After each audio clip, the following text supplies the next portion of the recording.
Hello and welcome to a brand new installment of Nintendo News Report for Friday, June 22nd, 2018. My name is Alex Kalafi, joining you for the first post E3 show with a couple Nintendo news reporters.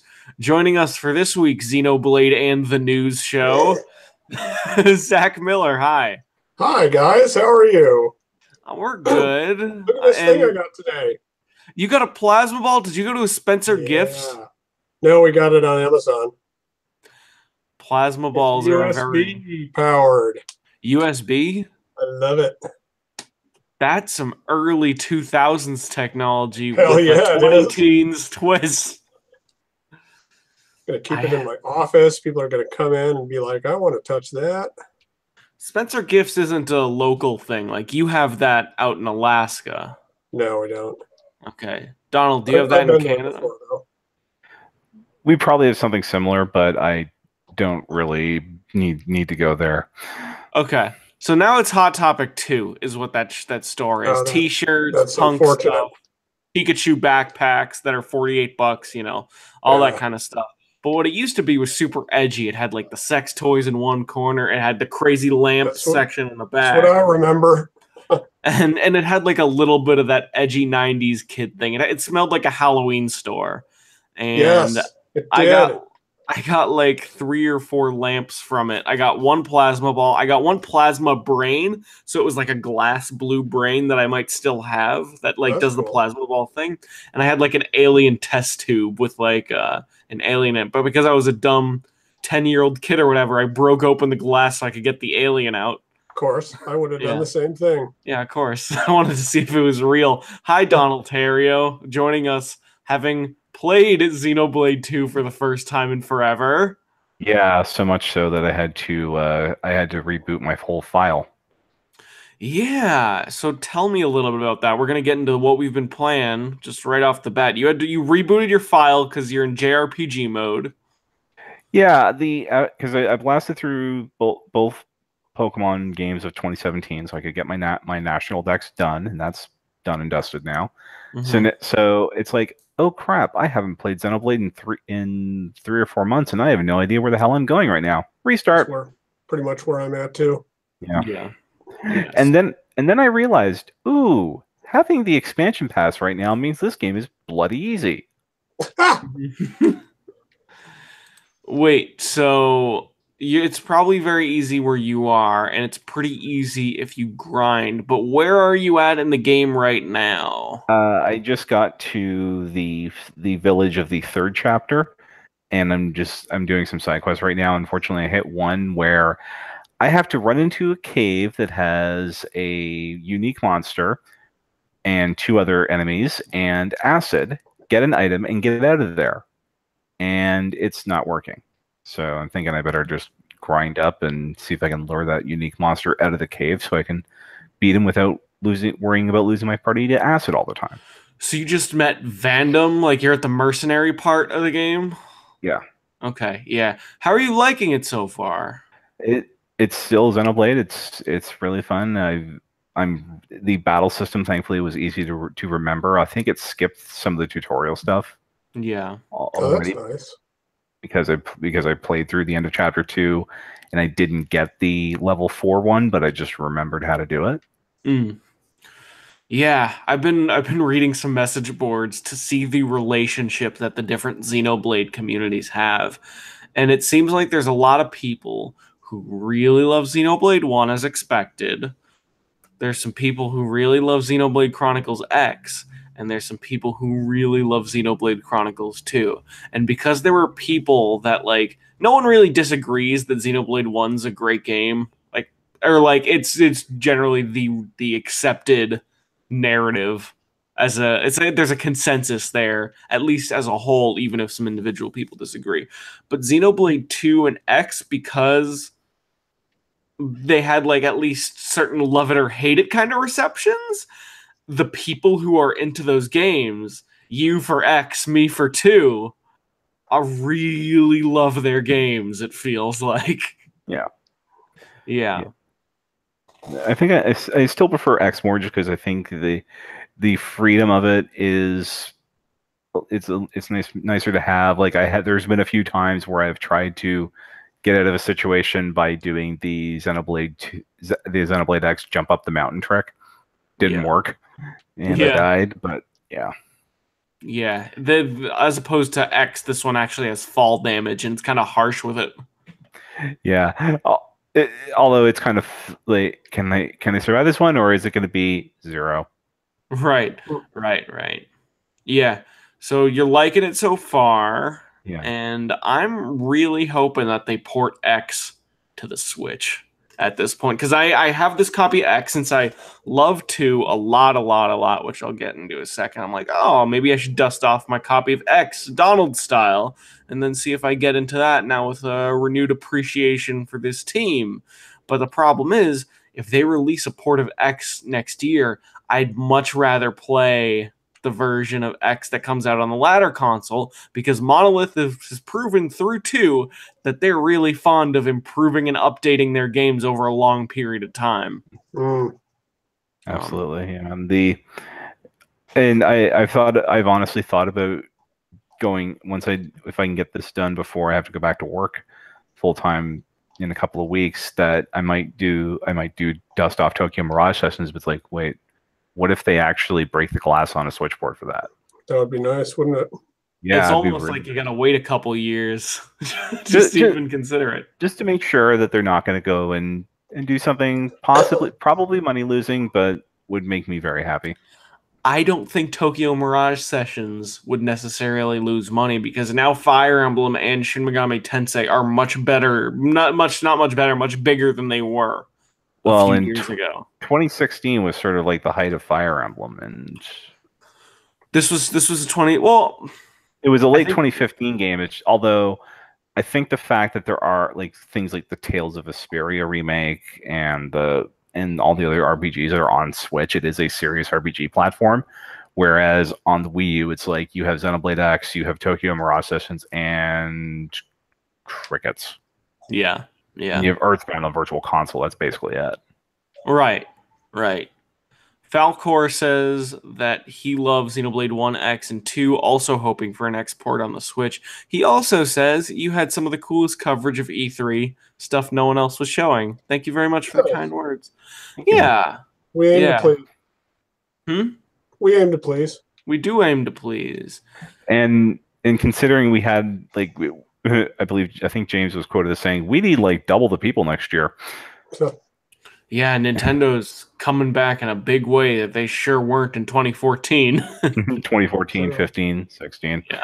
Yeah. I think I've already gone on record as saying I do plan to be on the away team next year. It's good. I think E3 is a very, very good experience to do at least once. Like I'm glad I went.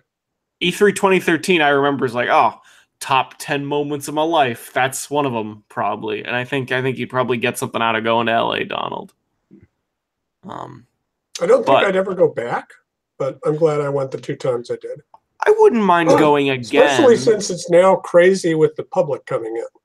Right, it's crazy. I don't think it's necessarily a thing that we need to do like Johnny did for a period of time, or Neil did where it's like every year. But like once every 5 years, I still wouldn't mind doing the trek. Yeah. Just given the right start. But I think as long as you did it once, like you're in a good place. I am a lot further in Xenoblade 2 than I was a week ago. So last Tuesday was when we did our show, and that was right before they announced the challenge mode on Treehouse on Wednesday, where they announced that you could get both Shulk and Fiora from the first game as playable blades. And they revealed how the challenge mode was going to be implemented. It was released the following night, basically, / early morning, depending on time zone. And what it is it's this new part of the game that you unlock around chapter 3 or 4, I think maybe at the end of chapter 3. And it is this place you go into. It's a portal. You're taken to this faraway land. You meet Shulk. You have some cute story bits. And you can use Shulk and Fiora on these challenges, and you need to do the right challenge, and then you can bring them back into the game. But it's a hard challenge. So like it's not realistic to, on your first playthrough, bring Shulk back to the game because it's one of the much higher level ones. But the way the challenge mode works is that it's a list of levels that you can go in, and they all have different like difficulties and level requirements. So it might be level 30, 1 star, and if you're level 99 like I am, it reduces you back to level 30, but you keep your gear so you're still OP for all the early challenges. And then it gives you a lot of arena type matches. So the early ones are just kill all these low level enemies, but here's a high level one, and it gets a lot more creative later on. Like for instance, there's one later challenge where you're Jin, who's one of the characters in the game, one of the members of Torna, and you play as just him, and you're killing 100 enemies on a battleship, like battle royale style, but solo. And it's not like it's super hard. He's very overpowered, and the enemies are all very weak. But it's a very good power fantasy type thing. There are other ones where you're supposed to play as certain characters, and then there are other ones that are like level 60 or level 99. If you kill some of the super secret end bosses, like the post end game bosses, some of them come back for new challenges, and it's a great showpiece of the game's battle system that I think they made with players in mind who maybe had broken the game already a little bit, like I have. Like I've broken Poppy somewhat, and Shulk is broken as hell if you max out his affinity, but he's a lot of fun to use in the game, so I don't mind. But yeah, it's a really good mode, especially something that's not even the main DLC. And I was like 80 hours last week, and now I'm at 98.5 hours / 100 hours in the regular play clock. Jeez. Yeah, I spent a lot of that maxing out affinities, unlocking Shulk, doing challenges, and my big thing was I beat all, I think it's almost 10 of the quote-unquote super bosses in the game, which are the enemies that are over level 99, which is the max level in the game, including one that's like 130 or something. Oh, geez. And that's the first time in an RPG like this that I've actually hunted down those super crazy, like, oh, that monster's too tough for me. But I love this game a lot. I love it more and more every time I play. It's like by playing it for 100 hours, and especially if I play a little more, I'll have played it more than any game on the Switch, any game on the Wii U, any game on the 3DS, any game basically since City Folk on Wii or Platinum on Pokemon Platinum on DS. Wow. And I look forward to, I hear they're going to add a hard mode to the game down the line. Yeah. And the new game plus that they added, because the post-launch support, even for non-expansion pass players, has been absurd.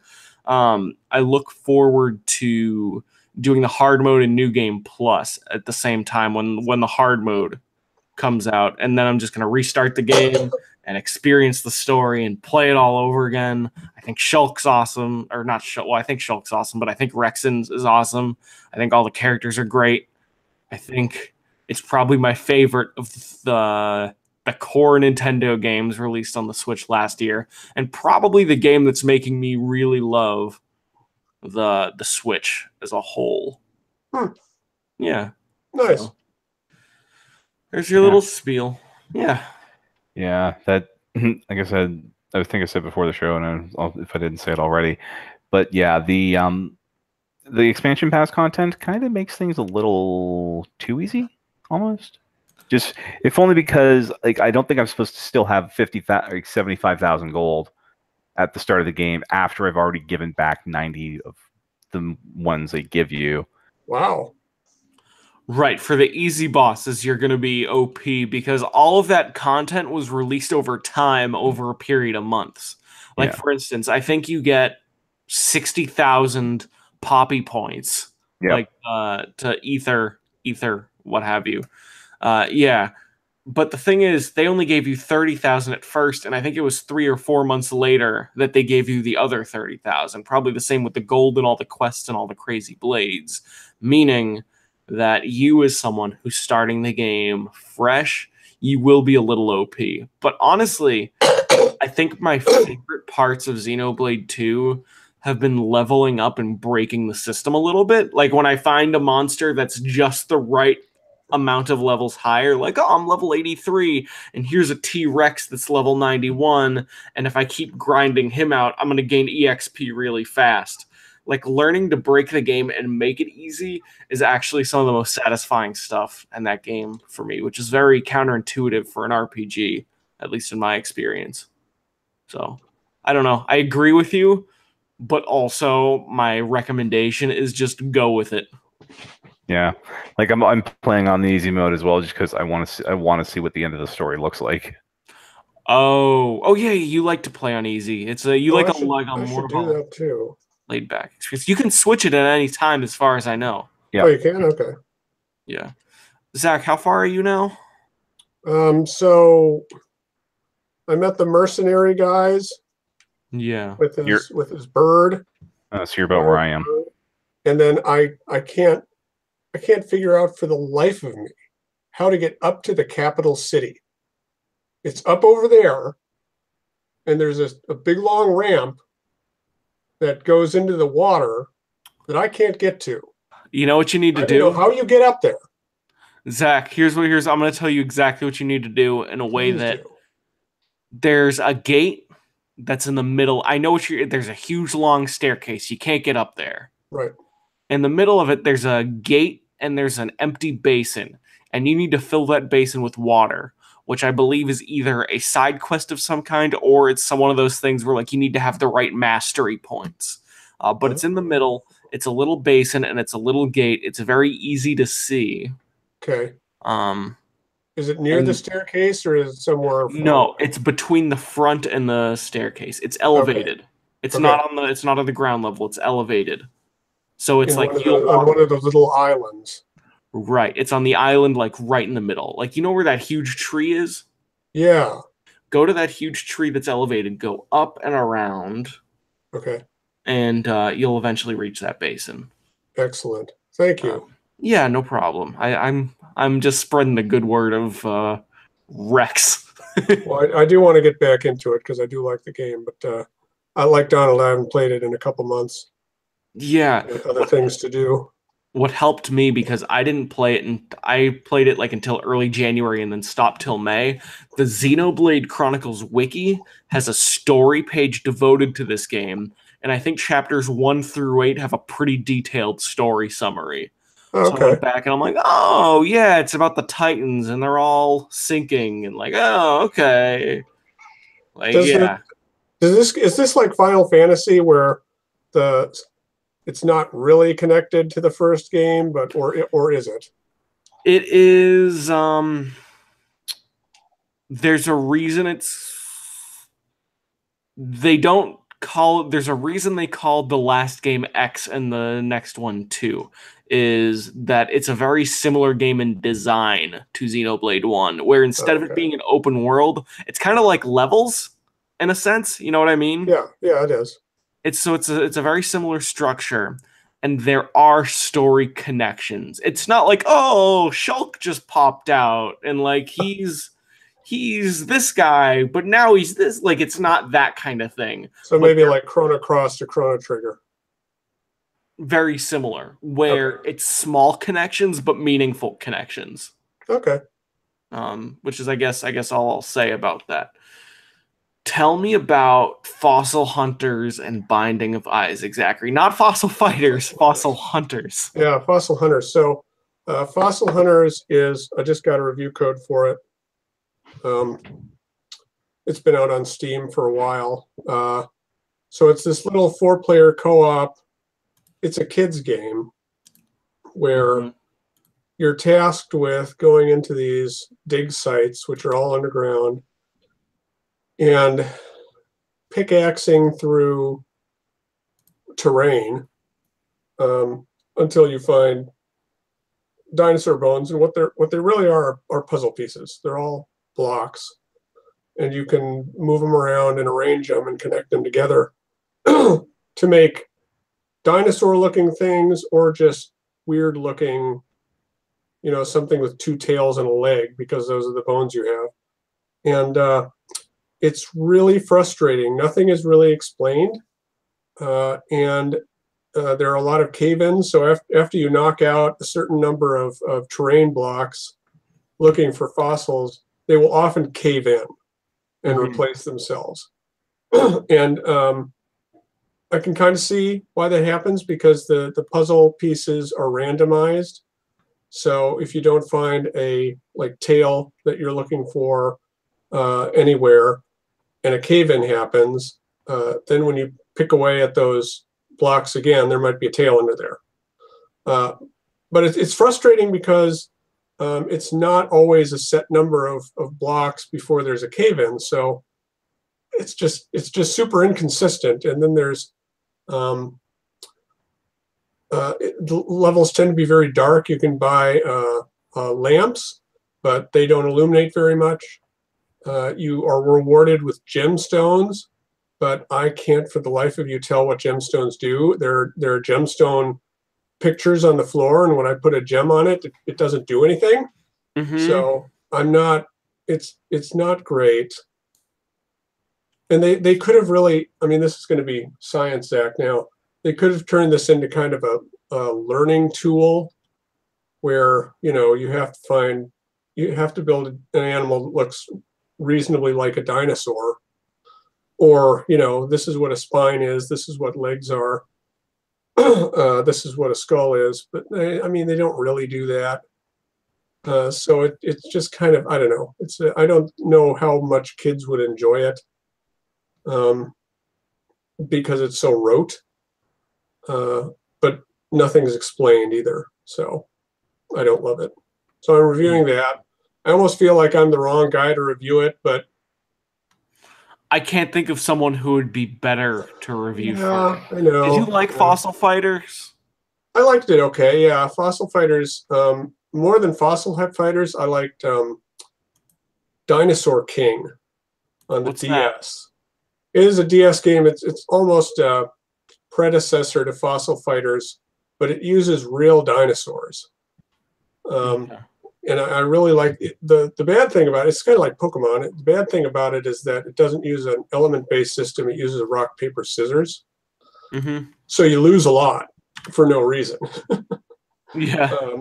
But they used real dinosaurs, and I like that. And Fossil Fighters, you'd probably know it kind of has a mix. Everything's a mashup of other things. So I kind of wish it were more like this, but whatever. So I've been getting into Binding of Isaac again. I've taken probably 6 months off that game because I know some patches came out that added content, and there's more content going to be added before too long. Man, that game is addictive. I mean, I've been getting much farther than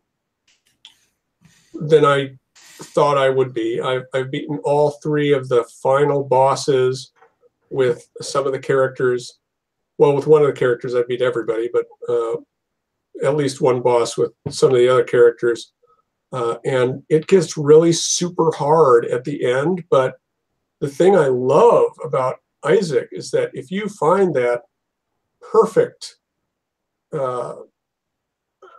combination of items and power-ups, you're unstoppable. And you destroy these final bosses, with no sweat off your brow. It's so cool when that happens. It only happens like 5% of the time. Yeah. And you restart a lot, because if you die, your loss counter goes down. But man, when it clicks, it clicks. It's a really good game. I don't know if you guys have played it. I've played a little bit of it on both of them. I played the new one on Vita some, and I have the old one on Steam. And it never clicked with me, but it's one of those genres like Metroidvanias where even though they're not typically for me, the people who get into them, boy, do they get into them. So I recognize the love. And what's weird is that we joke all the time, but it's true that the Switch is kind of roguelikes are coming back in a big way on Switch. Yeah, because it's literally the Vita 2. The Switch is the Vita 2, and it's the Wii U 2. It is. And I've played, unfortunately, a lot of these roguelikes on Switch, and Isaac's the only one that sticks with me. Isaac's the only one that seems to do it right. I don't know why. I think it's because sometimes you're an overpowered, unstoppable god, and you don't get that with other roguelikes. Do you like new Isaac or old Isaac better? Did you play both? Well, I played Rebirth on the 3DS, Okay. and that was good. That's where I fell in love with it. In fact, I just checked my activity log on a whim today, and I put 210 hours into that game. Holy shit. Shit. But new Isaac, Afterbirth Plus on Switch, it's harder. It's a harder game, but it's got a lot more items, almost too many items. Uh-huh. Like I almost always, when I'm serious about getting into a run, I have to have my phone next to me with the Isaac Wiki next to me to see what does that item do again. Because if you get a bad item, it kind of ruins your run. Mm-hmm.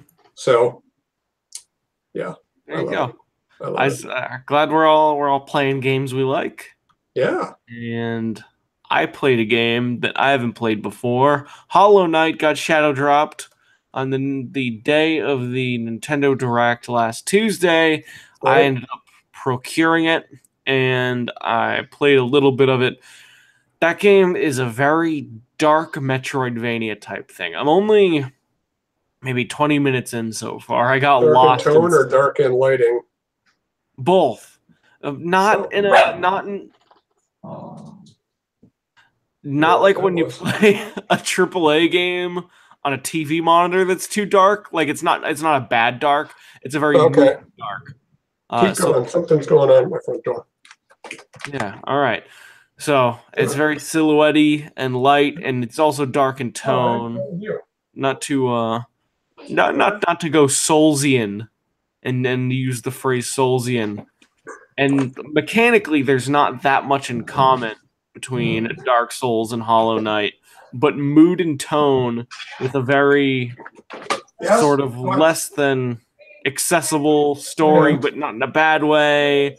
And it's dark and it has a very Dark Souls energy to it that I appreciate, but it's also a Metroidvania.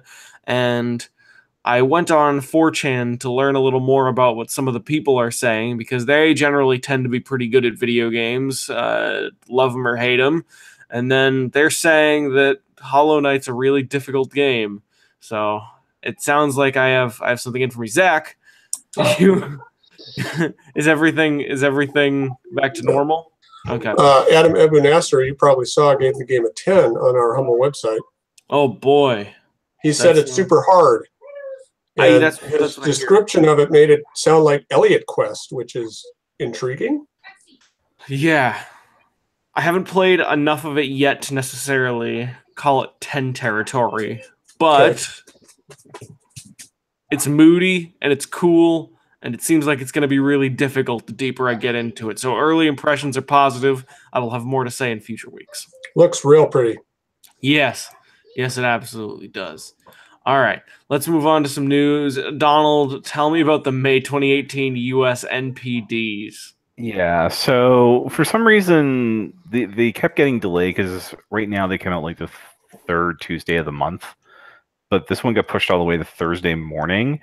I don't think it was that good of a month, considering the number one game was a game that you could literally get for free as long as you're paying Microsoft $10 a month. Mm-hmm. With Game Pass. It was State of Decay 2.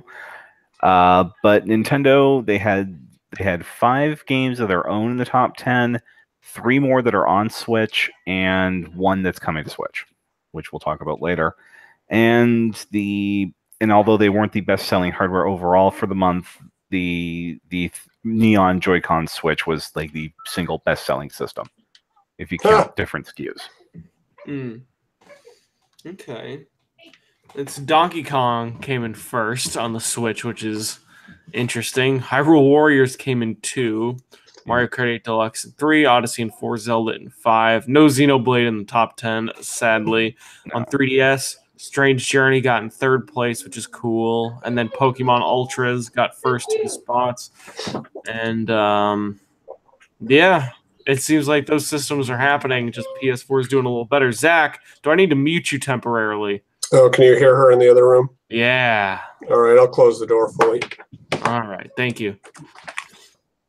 Penny, so what's this game? You're talking about Dragon Ball coming out in the fall, September 28th. Yeah. Is that the game you're referring to? Yeah, that's still hanging around the top 20, and that's probably going to get a bump next month because of Evo. But we probably won't see that until August, and then that'll lead right into the Switch release at the end of September. Yeah, it's coming out in September, and it seems like it's doing the same thing that other Dragon Ball game did on 3DS. Super Butoden, was that what it was? The Fusions, but it came, like, if you pre-order the game, you'll get a code to have the Super Nintendo game Dragon Ball Super Butoden. Fusions, or was it the 3DS fighting game that not that many people played? Which one came with the SNES game? I'd have to actually hang on. Let me check, see if I can find it here. All right, but as you find that, I will say that the game's coming out on Switch September 28th. You get 2 bonuses for pre-ordering, free download for the Super Famicom game, Dragon Ball Z Super Butoden, which is kind of cool, and then early access to the blue versions of Goku and Vegeta, which are unlockable characters in the main game. When they released DLC, they gave everyone a bunch of Zenny, and you just ended up unlocking those characters just from having the game at the right time. But that's a good fighting game. Yeah. It looks amazing. It plays really good. It's ArcSys, so it's actually very accessible. I think as long as it runs well, it should have a nice home on the Switch, especially as a handheld Dragon Ball game.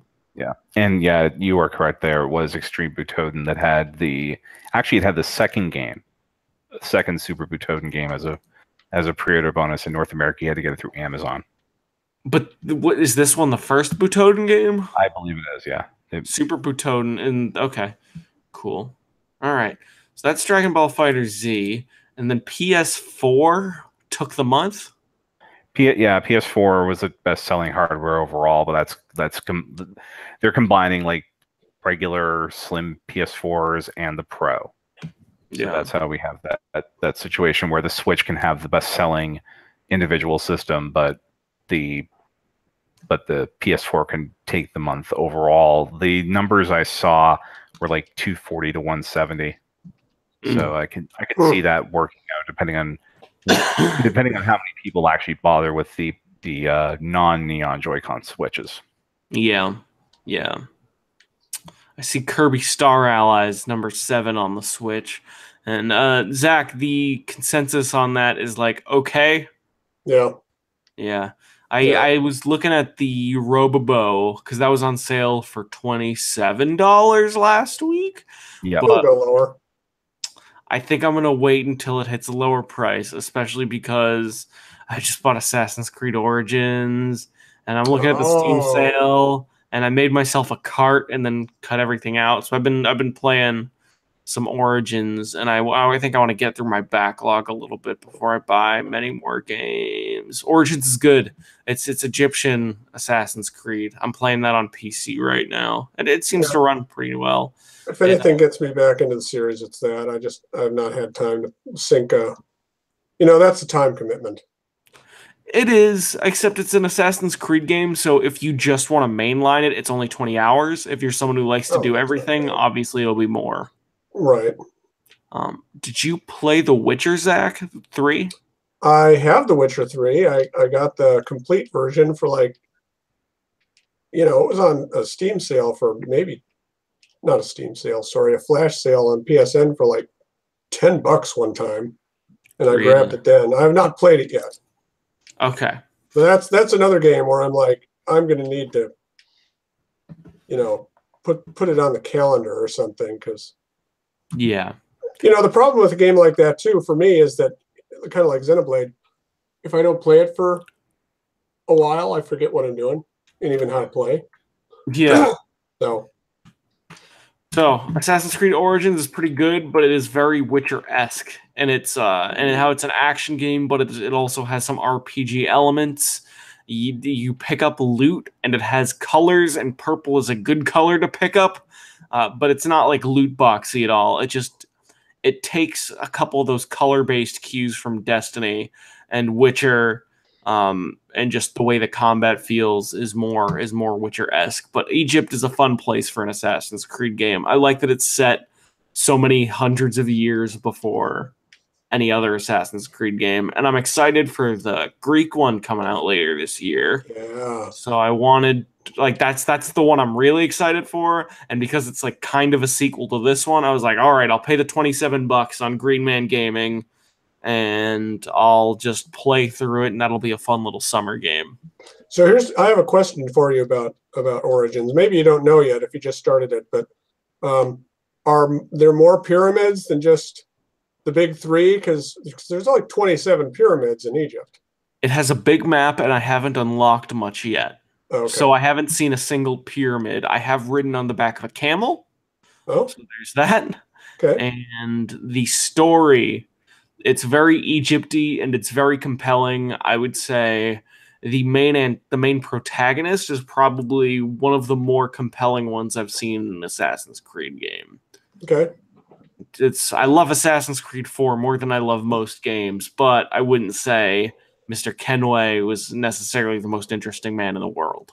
Is the bad guy a alien who takes human form and has got a bunch of slaves, and he sucks their life force out to remain young? And you actually play as Kurt Russell? Is that the plot of Assassin's Creed 2? Yes. No. It's Stargate. Oh. That's a little before my time, I think. Oh, dude. Yeah. You should watch Stargate because it's so ridiculous. Is it in a good way? It's like one of the most Michael Bay movies. Oh, very good. Yeah. Cherry Goblin asks when we find out a release date for the Luigi's Mansion remake. Probably a Nintendo Direct in the next few months. Tell us already. Either a Nintendo Direct, or we might randomly get an email one day from Nintendo with, "Hey, here's a bunch of release dates." Oh yeah. Yeah, that was something that happened a lot more 2 or 3 years ago. But I think they prefer to use social media a lot more than just dropping dates now. Because do you remember, like, there were press releases where the 2DS was announced? There were press releases where dates for major games would just be dropped in a huge list. I remember there was a press release we got at the end of July, my first year here, which basically had the only release date we didn't have for the rest of the year at that point, I think, was like the Animal Crossing board game. Oh yeah. Yeah. But good stuff there. There was another big E3 announcement on the third day. The arcade version of the original Donkey Kong launched on Switch today, which I know Justin was very excited for. And I have a friend, shout out to Paul, who he's a old-timey Nintendo fan. I mean, he's my age, but he's a big classic Nintendo guy, loves the original Donkey Kong, has been waiting to buy a version of this forever and ever and ever, and I don't think he's alone, because this is the special one that has the extra level, and it has 3 versions of the game, and that came out that day for $7.99 in the US, $9.87 in Canada. Yep. And alongside that, there was another announcement that I did not expect. Did your friend just not want to get Donkey Kong 64? Wait, did Donkey Kong 64 have that version of it on it? It did. It did, but Rare had to rebuild it from the ground up. Oh, that's true. So the original one is lost, quote unquote, to the 3DS version, and I guess now this. I'm not even sure why we haven't gotten it yet, actually, until now. But it was announced during Treehouse Live Day 3. Done, James. Huh? What'd you say? Sorry, I was just saying that there was the coding of the original arcade version of Donkey Kong was outsourced to another company, and they asserted rights to the code. Which is why all the re-releases that we saw for a while were based on the NES version.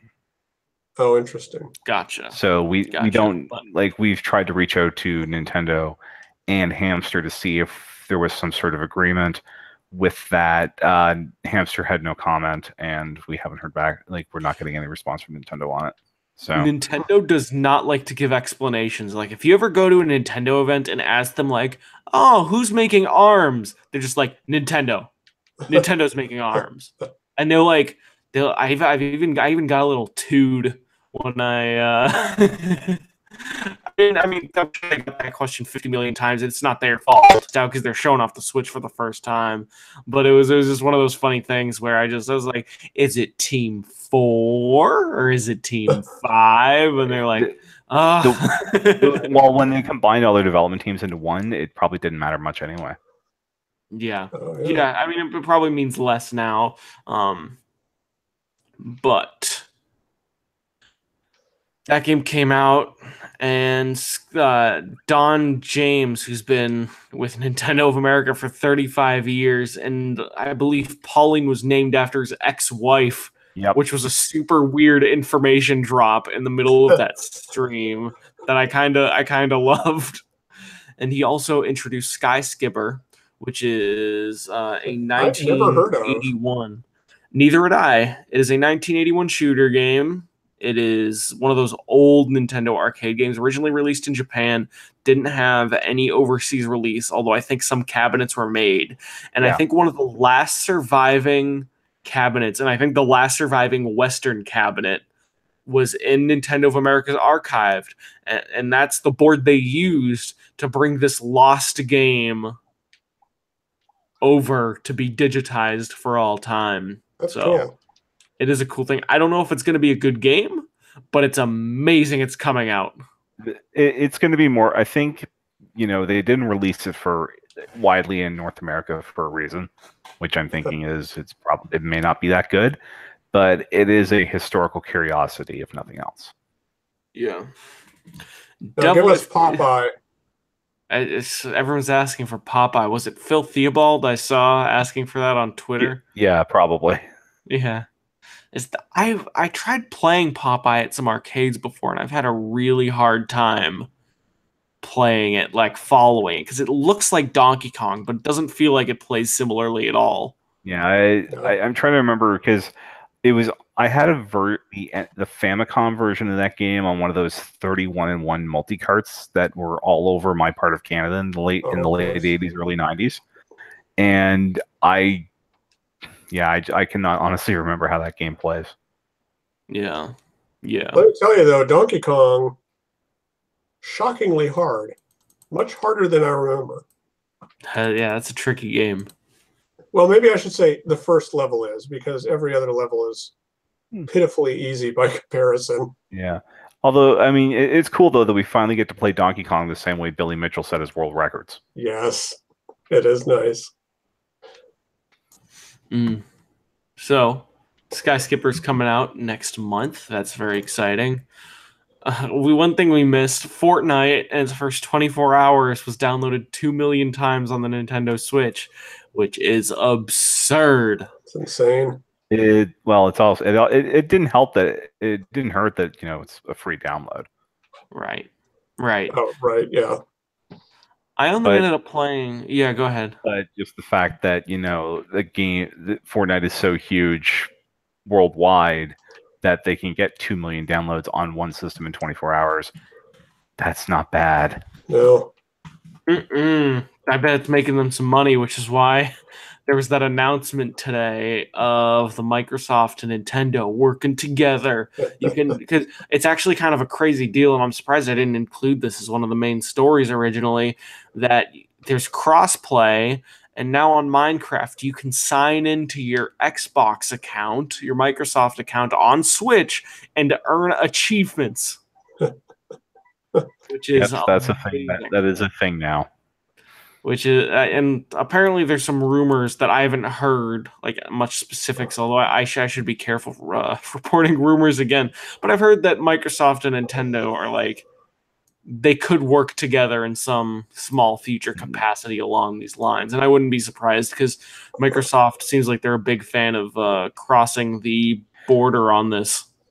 Whereas another company we could name is not so much.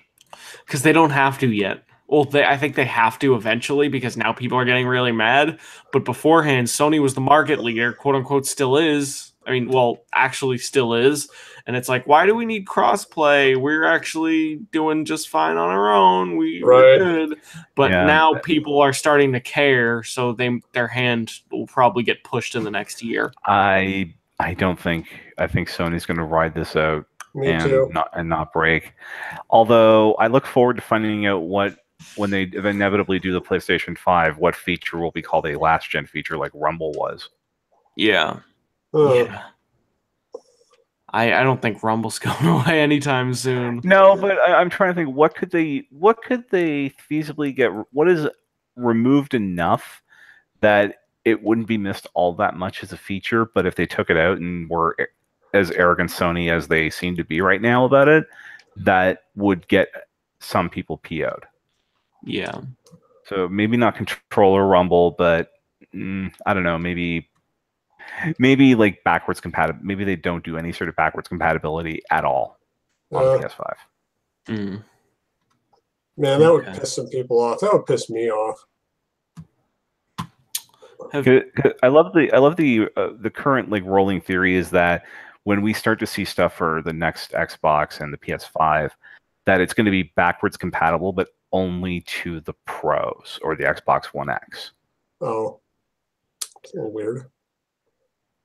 Because I mean, we had cross-gen games for what, 3 years? Actually, I think 3.5, because I have a PS3 copy of Persona 5 in my house now. Mm. Oh, right, yeah. Oh, speaking of Alex, I don't think I told you this, but he hasn't come yet. In fact, he hasn't even sent it. But I am buying internet celebrity at Pete Dodd's Xbox One S. That's funny. I remember Pete Dodd from circa 2012. I'm sure he's doing perfectly fine for himself now. It's just that's where I remember him from, as being a very close friend of the Player One podcast way back when. Yep, same. It's how much Xbox One S? Yeah. How much is that for you? 150? Probably $150. It is $150. Yeah, that's a reasonable price for that. Did it come with said any games? I don't think so, but he said it's barely used. He's kept his games because he got an Xbox One X. You don't have a very strong PC, do you, Zach? Nope. So what I'd probably recommend for you, I'm looking at my very small collection right now. I'm only buying it for like 3 things, dude. What are those things? Rare Replay. That's a good one. Cuphead. Good. And God, what was the other one? Halo Master Chief Collection. Not that one. Sea of Thieves. Sea of Thieves. I want to try getting in on that. You know what game I would also recommend, because I think it's quite a bit of fun, is not Horizon Zero Dawn, Forza Horizon 3. But it's a racing game, and I suck at racing games. It's an open world racing game that takes place in Australia. Oh, that's kind of cool. Is it arcadey? It's I can deal with that. Paradisey. I didn't play that. Okay, I'd recommend looking up YouTube videos if you're looking for a 4th game to add to your repertoire. Okay. I bought 6 months of Game Pass during the E3 sale last week for $30. How is that? I haven't used it. I'm waiting until Forza comes out, because then I can start my 6 months, play Forza, check out State of Decay and Sea of Thieves if I want, and then have that go to right past Crackdown so I can play some of that too. Oh, yeah. So I figure that's when I want to activate it, because I don't plan on necessarily playing it for the long haul, but I do want to play Forza Horizon 4. I want to try Sea of Thieves. Like, I don't know, $30 seemed like a really good deal for 6 months of that thing. Yeah, it does. Yeah. All right. So, Pokemon Go getting trading friends this week. Is that out yet?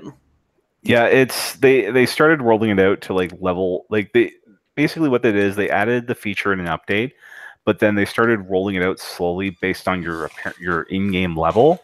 So like level 40 people got it first, and then they moved it down to 38, 36, and I think right now the last I saw it was at 10. So you had to have played the game for a bit in order to be able to use the feature. I actually think I'm over level 10. Cool. Yeah, I don't even know what level I'm at. I haven't played Pokemon Go in 2 years. Yep, I same played here. it recently because of Let's Go. Walked around, almost walked into traffic 3 times, stopped playing. But along the way, I did catch like 15 of the Alolan Executors, which are way too easy to catch for their high level. Because I have all these like capture point 1,000 Executors now. So, Hmm. and they're all palm trees, and I think they'll transfer to Let's Go, so that'll be pretty sick. Yeah, the Alolan Pokemon will all transfer over. That's Yeah. kind of cool, I think actually. it's either that or Magnemite will be the only way you'll be able to get a Steel type in that game. Yeah. Very good. Very good. Or they won't do Steel type unless we know that they do Fairy type. Do we know if they use Fairy type? They haven't they didn't show it off during the extended demo at E3, but I would think they would, because I think the intention is like this. If this game goes to Generation 8 next year, they're going to need something. So Right. I think, and there's enough things in there between Wigglytuff, Clefairy, and Alolan Ninetales that you should be able to. There should be some fairy in that. Or they could just turn off the part where like there's hidden data that's not surface. That's like, oh, this is also Fairy type, or oh, this is also Steel type, but they just don't include it in the game. Um, Yeah, I still don't even know where I stand on Let's Go. I mean, because as somebody who doesn't play Pokemon Go, I'm not really interested in having to do the force motion all the time to try and catch Pokemon. And I'm also not that interested in paying $65 to get Mew. No. yeah, I'm not getting that Pokeball thing at No. all. I know better now than to put more plastic crap into my house. I have a sealed Yakuza 6 and Persona 5 Collector's Edition that and all The these games collecting dust, yeah. the Pokeball Plus, I think, is the one thing that makes me think, maybe I should do the "Who do you think you know who I am" card with Nintendo of Canada. It's maybe worth a try. Ask the boss people, and then I'm sure we can send an email, and then they probably won't get back to you, and then that'll be that. Yeah. Yeah. I'm looking forward to it because I want to see Pokemon in HD on the TV, even if it's not the Pokemon I know and love. And I also just want to see them trying to make a new Pokemon game. I know it's not for me. Like, I know they're literally not making the game for me because I play Pokemon actively and I'm not that lapsed or that old of a fan, even though I played Gen 1. But I want to see Pokemon battles in HD, and I want to capture the Mewtwo, and I want to hear that cool song in the trailer pumping in my veins. And so I'll pay $60 for it, probably get 20 hours out of it, and be like, oh, see you next year, Pokemon. When the real one comes out. When the real one comes out. Yeah, that's right. All right. I got Common Rider says Yoshi Switch is coming out next year. Did you forget something? That game got delayed. That's kind of sad. Well, yeah. It's kind of weird that Yoshi's the game that got demoed last year on Treehouse Live, and right. it got shoved back. So, if I'm Damon X Machina, I'm honestly not expecting that until 2020 now. Oh, really? Yeah. That game, Yoshi. So Damon, I actually want to watch some video footage of that to see what I think, because it seems kind of cool. But I didn't pay much mind to it during the direct. But this there's I think there's at least one Treehouse video for it. There's at least one Treehouse video. My observation, and I'm not saying this to be a negative Nancy, my observation was that during the Treehouse stream last year, I wasn't clicking with the new Yoshi game that much. It felt like kind of slow paced for a platformer. It didn't feel very Yoshi's Islandy. The eggs were shooting weird and not in the direction I'm used to. And I don't know, it just the different mechanics weren't clicking for me and registering as fun video game. So maybe they're gonna retool it, make it more Yoshi's Islandy, and maybe it'll just be exactly the same. Who knows? I mean, frankly, Yoshi games have not been the same since Yoshi's Island. What do you mean? None of them have felt right to me. Oh, they've all tried, but none of them felt right. Yeah. Yeah. Yarn Yoshi was the closest, but that's like I don't know, it's different to me. Woolly's World is a nice 7.5. Yeah, it is. I never Yo beat it because I just lost interest. 3DS one, I think I gave it like a 6, like just a very forgettable platformer. Not terrible, but just very forgettable. And I remember the DS one got a bad rap, but I remember enjoying that when I was a lot younger. Oh, I like that one too. Yeah, I actually 100%ed that one. Oh, very good. Very good. Yeah. I remember the final boss not being great. No. No final boss in any subsequent Yoshi game has ever touched the original Bowser fight at the very Yeah. end. Where Yes. you it's where it's like sounds like the rock metal music almost. And Yeah. you're throwing the eggs at the face and he's like bouncing back. Oh, that's wonderful. I need to That's beat that on my SNES Classic. It's yeah. so good. Which one? Yoshi's Island? Yeah, I mean, I've beaten it on Super Oh, Nintendo a million times, but Oh, you know. right. I thought you said you need to get it on there. It's like I thought it was already on there.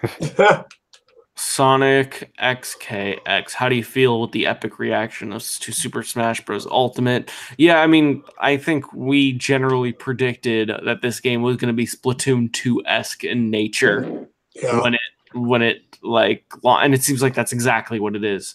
Where it is a new game, it is a sequel, it's the next Smash Bros. Game, it has a full development cycle, but it uses the previous game as a base. It's not that they're cutting corners, but it's clear they're taking the foundations and building upon it, which is smart. Because Sakurai said in a Famitsu column that if he did rebuild it from the ground up, it would have a third of the characters it does now. Right. So it seemed like the smart thing of let's do one more Smash Bros. Game, do the celebration of the series, then maybe do a reboot next time in 4 or 5 years.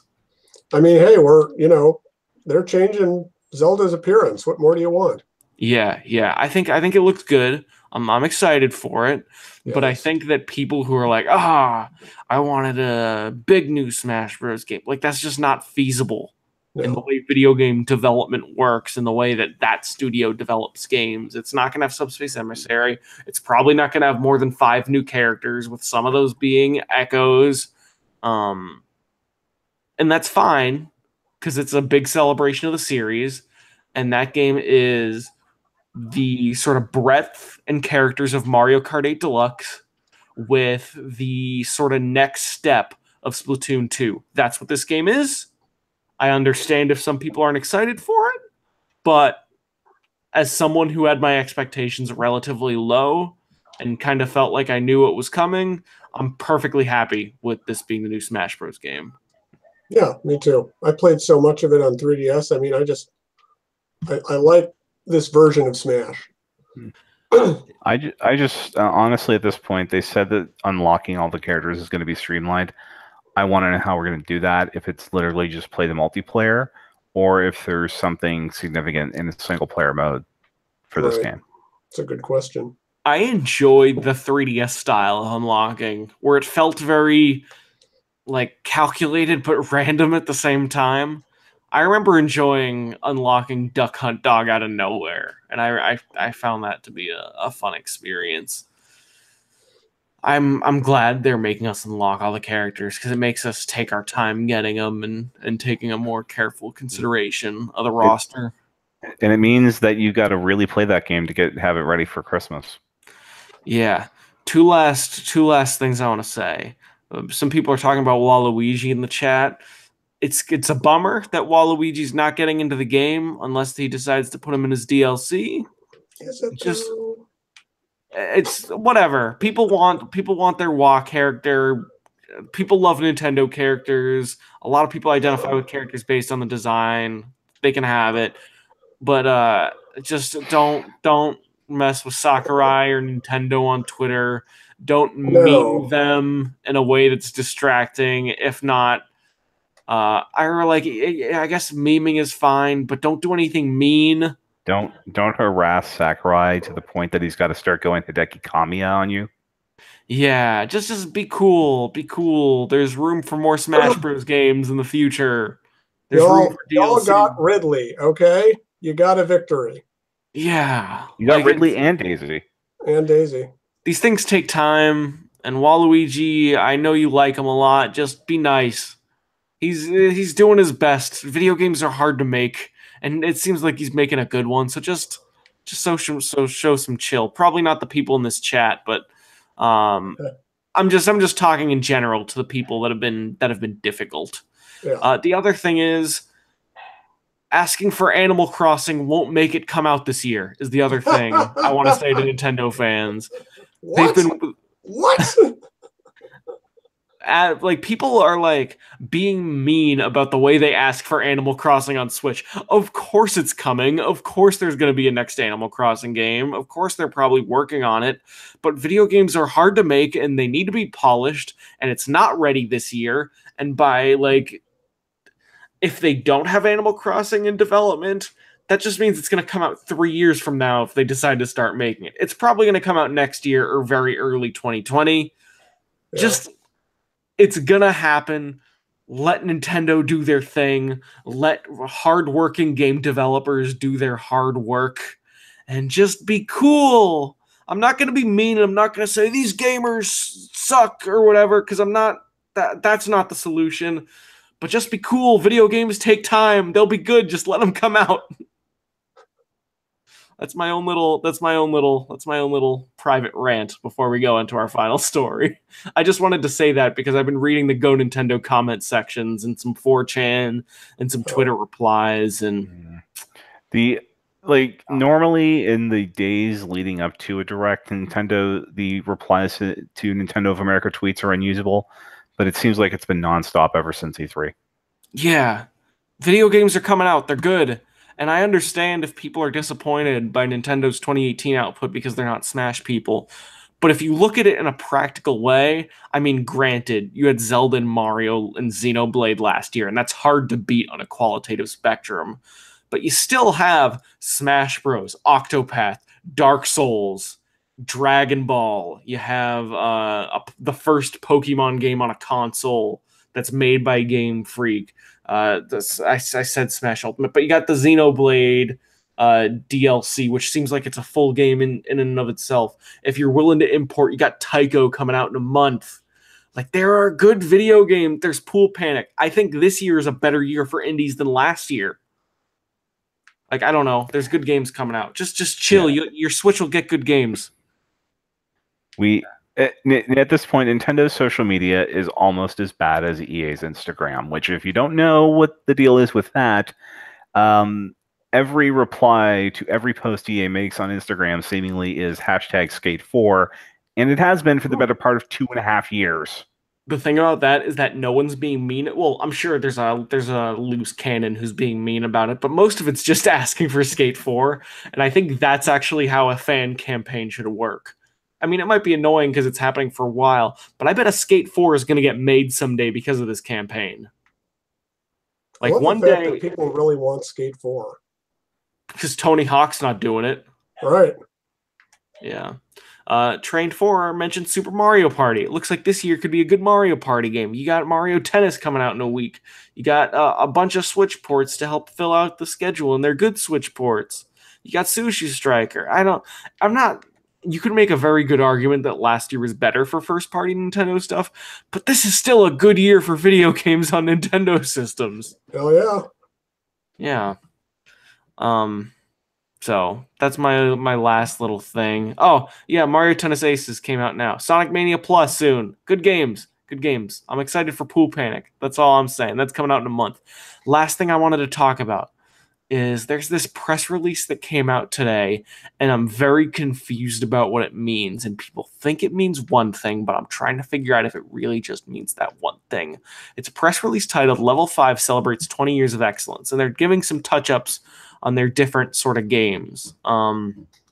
It's like, oh, we released Snack World on Switch in spring. Oh, Yokai Watch is happening, and the first 2 games on 3DS were published by Nintendo. Oh, Layton's Mystery Journey. This thing's cool. New Fuji TV anime, April 2018.